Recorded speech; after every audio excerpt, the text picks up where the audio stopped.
Olá, queridos irmãos, a graça e a paz do Senhor Jesus Cristo. É motivo de muita e muita alegria podermos estar aqui novamente para ministrar mais esta aula, hoje a de número 8, que fala da disciplina na igreja. E o texto áureo desta lição, para nós já iniciarmos ela, o texto áureo está em Hebreus 12, versículo 5, que diz: "E já vos esquecestes da exortação que argumenta convosco como filhos? Filho meu, não desprezes a correção do Senhor, e nem desmaieis quando por ela fores repreendido." E a verdade prática diz que a disciplina cristã é uma doutrina necessária, porque ela permite ao crente refletir o caráter de Cristo. Queridos, eu sei que muitos não têm esta revista, e eu gostaria de ler com vocês a leitura diária para poder fortalecer a vossa fé. Amém? E a leitura diária na segunda-feira fala sobre Levíticos 11, no versículo 44, que diz: "O Senhor nosso Deus é santo." Na terça-feira diz, 1 Pedro de 1, 14 e 15 diz: "O povo de Deus deve ser santo." Na quarta-feira, Romanos 2, 22 ao 24, que diz: "Deus deve ser honrado na sua vida." Na quinta-feira, 1 Coríntios, capítulo 5, versículo 6, diz: "O poder contagioso do pecado." Na sexta-feira, Gálatas 6, 2, diz: "Levando as cargas uns dos outros."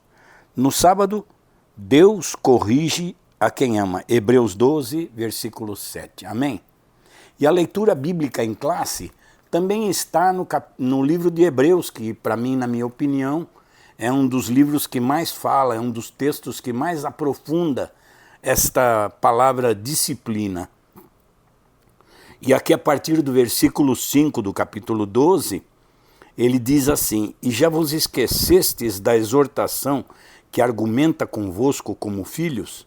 Filho meu, não desprezes a correção do Senhor, e nem desmaieis quando por ela fores repreendido, porque o Senhor corrige a quem ama, e açoita qualquer que recebe por filho. Se suportais a correção, Deus vos trata como filhos, porque que filho há a quem o pai não corrija? Mas se estais sem disciplina, da qual todos são feitos participantes, sois então bastardos e não filhos. Além do que, tivemos nossos pais segundo a carne para nos corrigirem, e nós os reverenciamos. Mas não nos sujeitaremos muito mais ao Pai dos Espíritos para vivermos? Porque aqueles que, na verdade, por um pouco tempo nos corrigiram, como bem lhes parecia, mas este para nosso proveito, para sermos participantes da sua santidade. E, na verdade, toda correção ao presente não parece ser gozo, senão de tristeza, mas depois produz um fruto pacífico de justiça nos exercitados por ela. E fazei veredas direitas para os vossos pés, para que o que manqueja não desvie inteiramente, antes seja sarado." Amém? Que palavra abençoada, né, irmão, sobre disciplina. Este, queridos, é um assunto tão profundo. A disciplina que hoje eu vejo que nas igrejas está havendo um desleixo, de certa forma, em algumas igrejas, e isso nos preocupa. O que eu queria conversar aqui, que, em primeiro lugar, o que é disciplina? Vamos entender bem o que é disciplina. Disciplina é a obediência ao conjunto de regras estabelecidas, regras e normas, estabelecidas por um superior, no caso aqui, Deus. Então, desde que o mundo é mundo, amados, a terra foi criada numa ordem, numa disciplina. Deus fez isso tudo com regras, com normas, com leis, né? Ele mostrou para o homem o que ele devia de fazer e como obedecer. Estabeleceu leis, normas, para o nosso bom viver, para o nosso bem-estar. Isto é disciplina bíblica. Amém? A disciplina bíblica é isso. Deve existir equilíbrio, porque em tudo que Deus faz há um equilíbrio, há um bom senso, né? Deus não erra, Deus não se arrepende. Amém, queridos? Tem que existir um equilíbrio.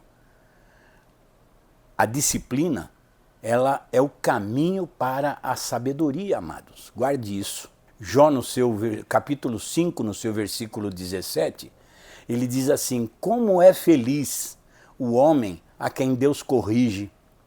Portanto, não desprezais a disciplina do Todo-Poderoso. Queridos, ser corrigido hoje é uma necessidade. Por quê? A gente fala de santidade, mas hoje nós precisamos entender que estamos num processo de santificação. Por exemplo, eu fumava, não fumo mais, eu bebia, não bebo mais, eu frequentava lugares promíscuos, não frequento mais. E tudo isso é um processo de santificação, porque em santidade nós vamos viver lá no reino eterno. Santidade é lá, aqui é santificação, é um processo. Então as pessoas entram na igreja, recebem a palavra, são curadas por ela, são restauradas por ela, mas continuam errando. Amém? Veja quantos discípulos estavam com Jesus, já eram cristãos, eram discípulos, convertidos, mas cometiam erros. Haja visto o maior Pedro, Judas e etc. por aí. Então, o processo de santificação, a santidade nós vamos viver lá em cima quando Jesus vier buscar a sua igreja perfeita. Amém? Mas infelizmente, queridos, nós temos alguns tipos de disciplina hoje nas igrejas, né? Hoje nós temos a disciplina relaxada e a disciplina rigorosa. Infelizmente temos isso ainda. A disciplina rigorosa, eu presenciei mesmo, fiquei sabendo de casos verídicos, isso não é historinha, de irmãs que foram punidas numa igreja e excluídas da igreja porque pintou a unha, passou batom no rosto. Eu sei de irmãos que foram punidos e excluídos da sua igreja porque comprou uma TV em casa, colocou uma televisão em casa. Então isso, a disciplina rigorosa, queridos, ela extrapola as normas e as regras bíblicas. Amém, amados? Isso não é normal, isso extrapola, é um exagero. É o limite do exagero isso. Não há... Pintar unha está excluída da igreja. Irmão, quando a gente quebra um braço ou uma perna, ninguém vem amputar o braço. A gente engessa para poder cuidar, para restaurar, para curar. Não vem o médico já corta fora e joga, só porque quebrou. Assim é a igreja. Precisamos aquele que erra, que comete um pecado, um erro, uma falha, ser restaurado, ser regenerado, ser curado. Este é o processo de santificação. Amém? Então, essa disciplina rigorosa, ela extrapola as normas e regras bíblicas. Assim, eu tenho um testemunho de um pastor que convidou os seus ministros da sua igreja para uma reunião na sua casa. E lá eles se assentaram na sala e começaram a discutir alguns pontos da igreja.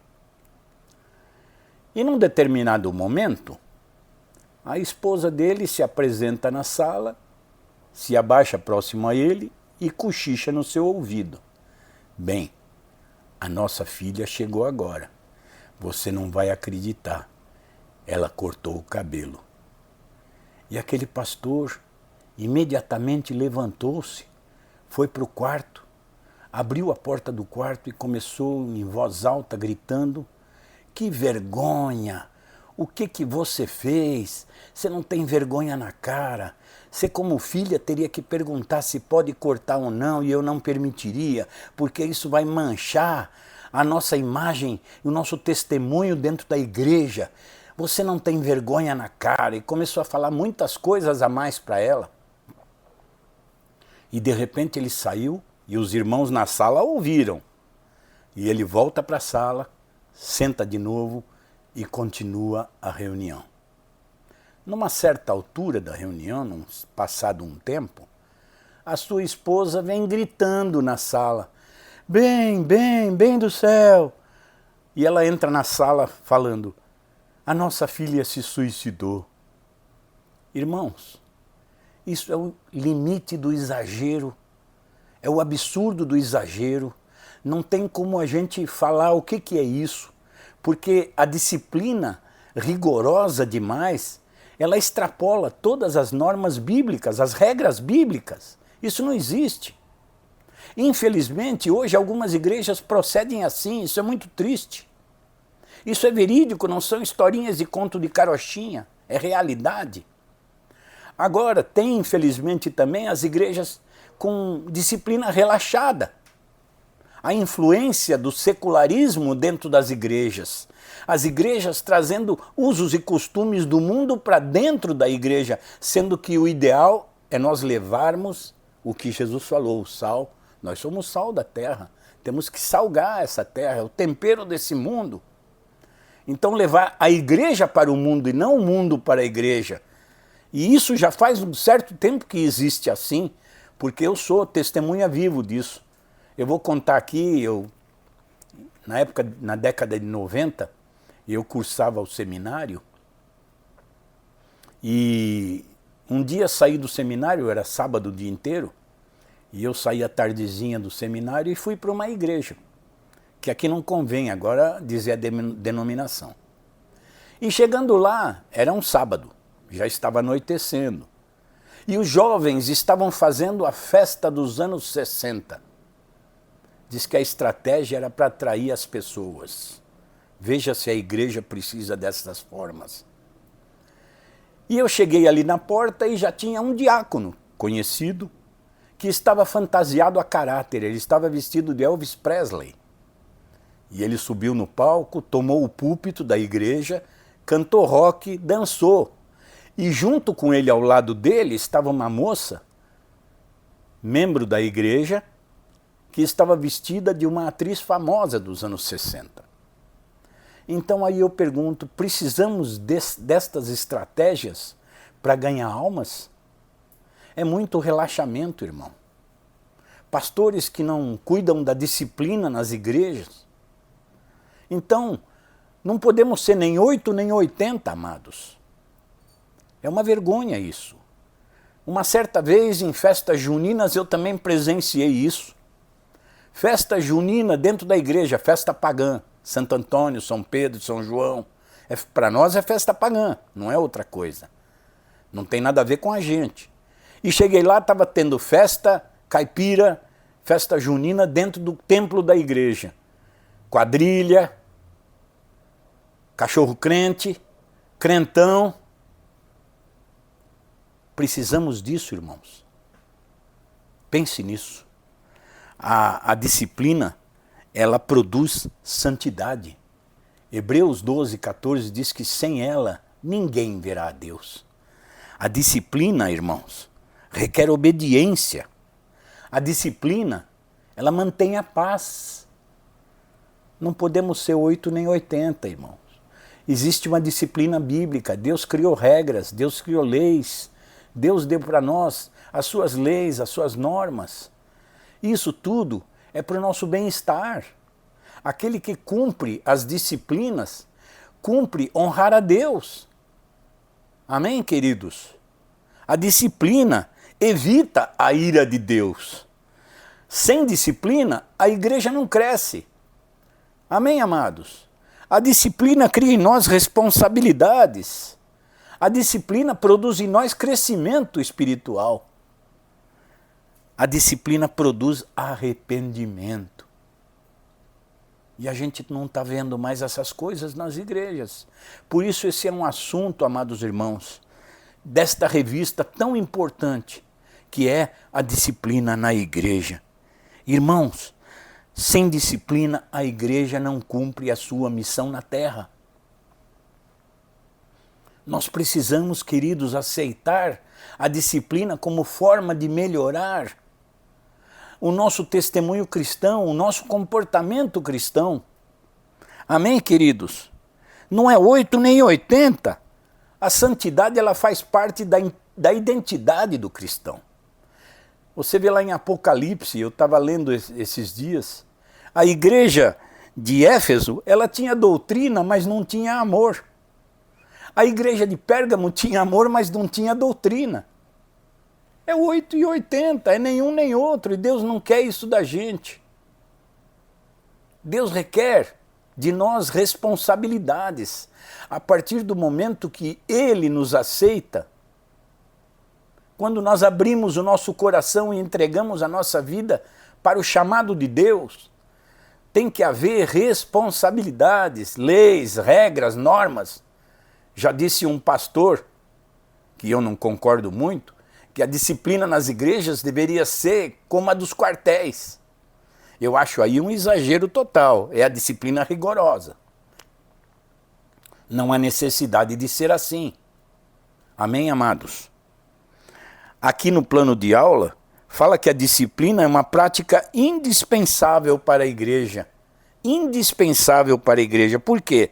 Ela tem o propósito de corrigir o nosso comportamento e afugentar o pecado para preservar o bom testemunho. Amém, queridos? O método instituído por Deus como forma de preservar a santidade e a comunhão com o seu povo. Esse é o processo que tem que ser compreendido. Aqui, no comentário, a Bíblia diz que uma igreja que não corrige os seus membros, ela perde a sua identidade e passa a ser um mero grupo social e não preserva. O resultado disso são igrejas fracas, anêmicas, sem vida espiritual.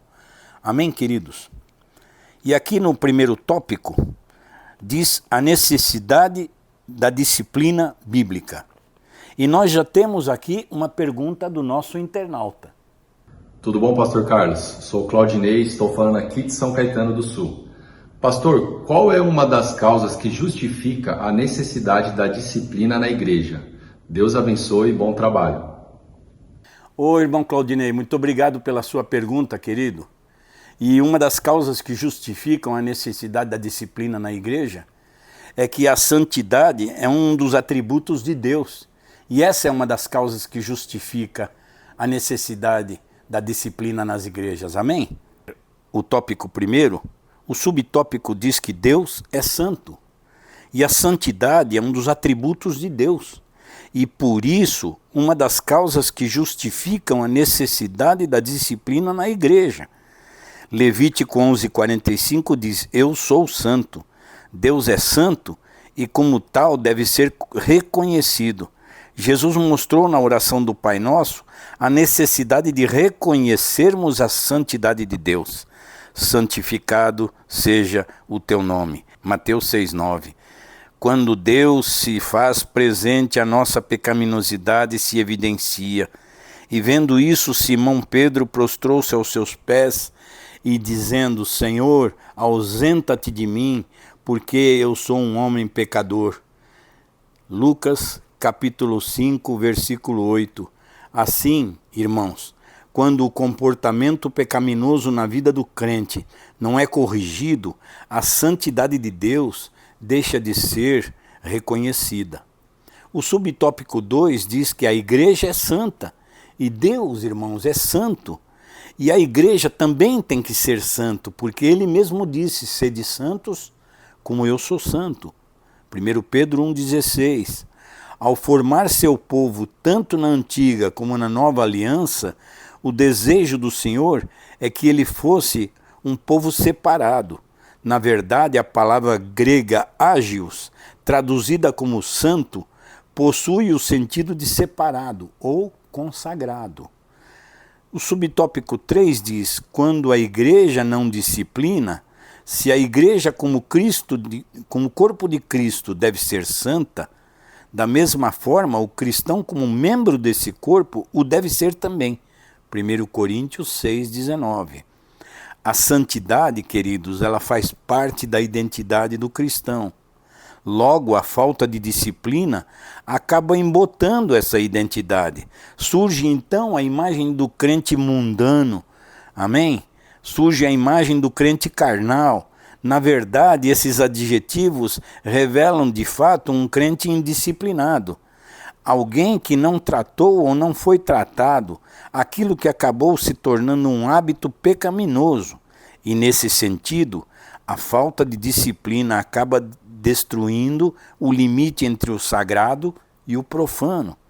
Portanto, uma igreja que não disciplina os seus membros, ela torna-se mundana. Amém? Apocalipse 3,19 fala sobre isso. E a sinopse do primeiro tópico é: a santidade é um dos atributos de Deus e por isso é uma das causas que justificam a necessidade da disciplina na igreja.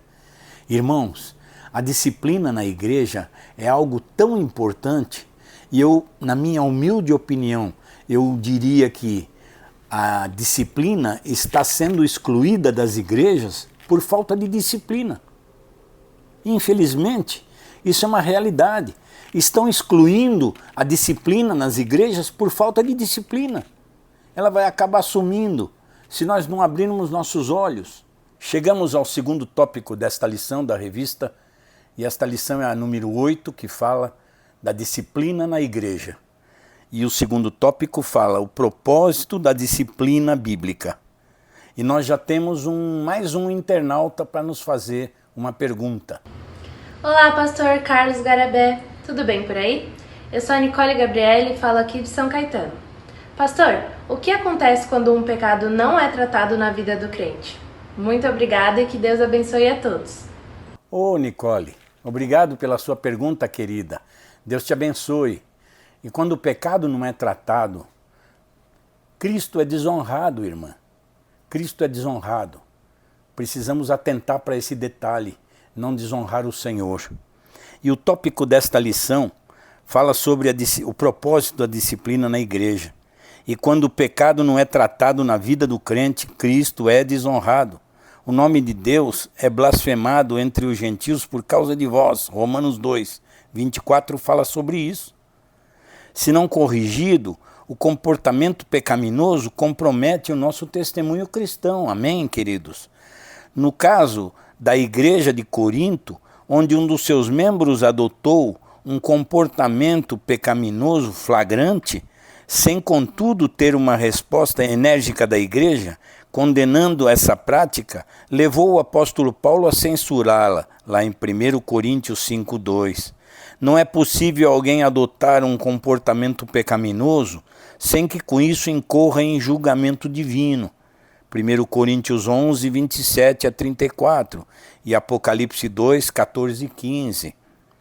Frear o comportamento pecaminoso é outro propósito da disciplina cristã. Ela está no fato de que ela põe um freio no comportamento pecaminoso. Isso porque o pecado é algo que extraordinariamente contagioso é e que tem o poder de se alastrar com grande facilidade. Veja, lá em 1 Coríntios 5:6, o apóstolo Paulo fala: não sabeis que um pouco de fermento pode fazer levedar toda a massa? Não tolerar a prática do pecado.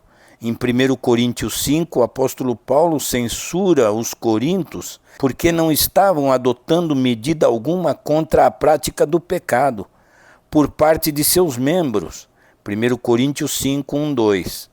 A consequência disso é que o pecado acabaria enfraquecendo a igreja, porque uma igreja que não pratica a disciplina bíblica fatalmente fracassará. E nesse sentido, não se pode tolerar a prática do pecado e nem o comportamento pecaminoso, e nem na igreja e nem fora da igreja, irmãos. O nosso testemunho é em todo lugar, onde quer que estejamos, porque a palavra de Deus diz que os olhos do Senhor estão em toda parte. Não adianta se esconder. Você pode enganar os homens, mas a Deus você não engana. Amém, queridos?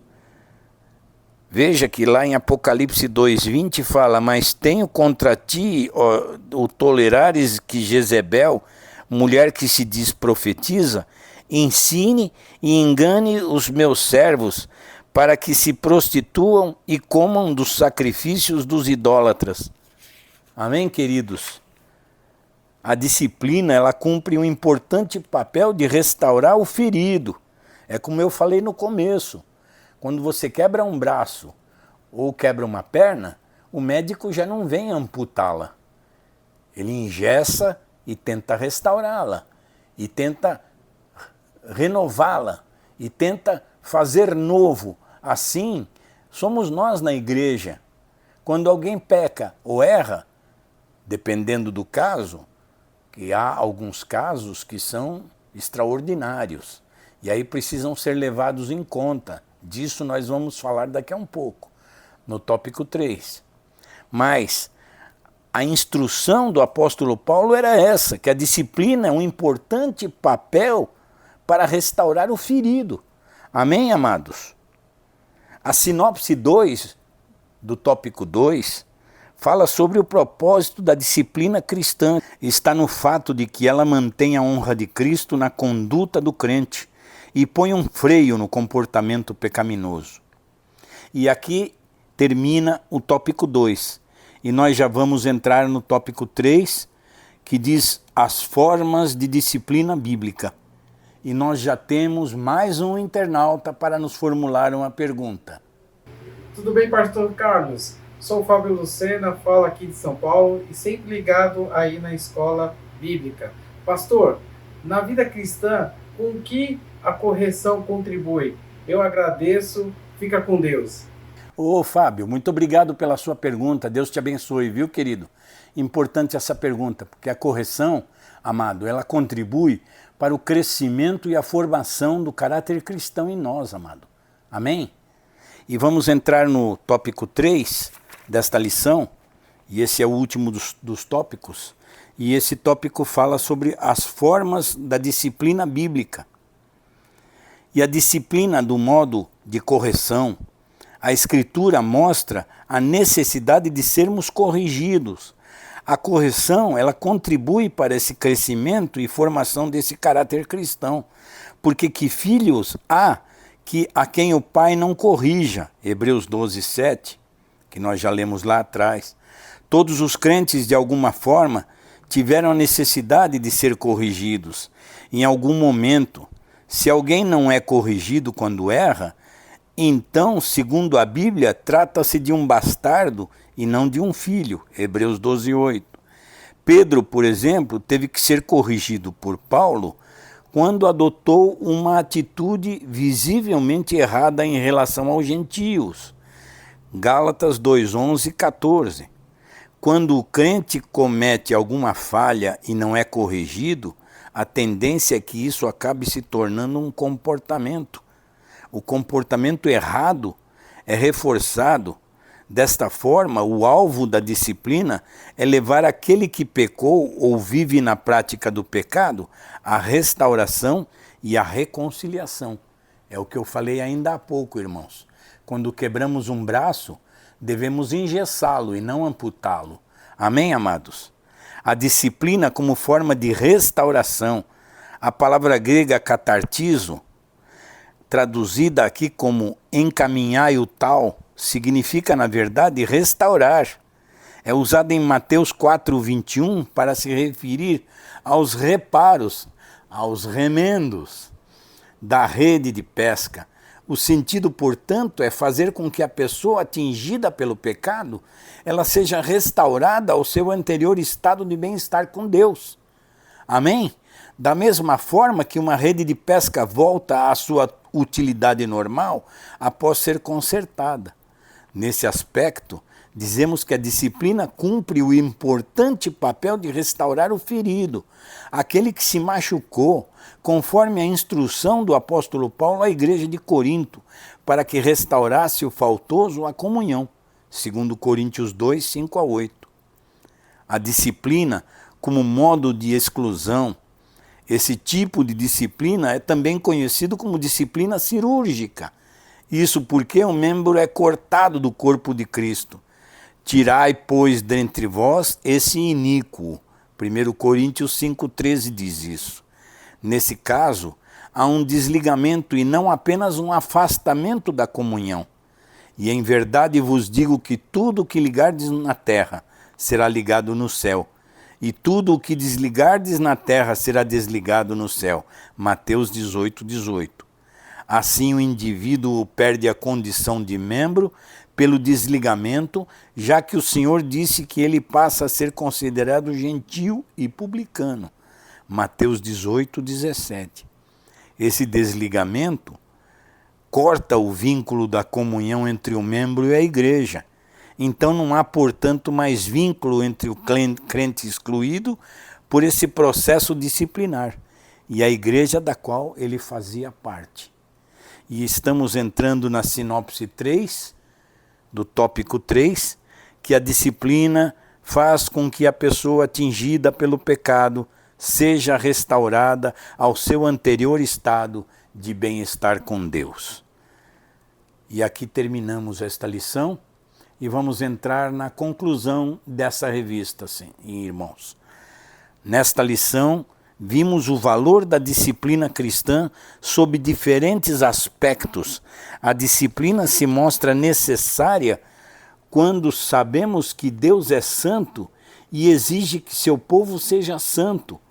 Por outro lado, a disciplina também cumpre os propósitos de Deus quando ela conduz o cristão a se conformar com o caráter de Cristo.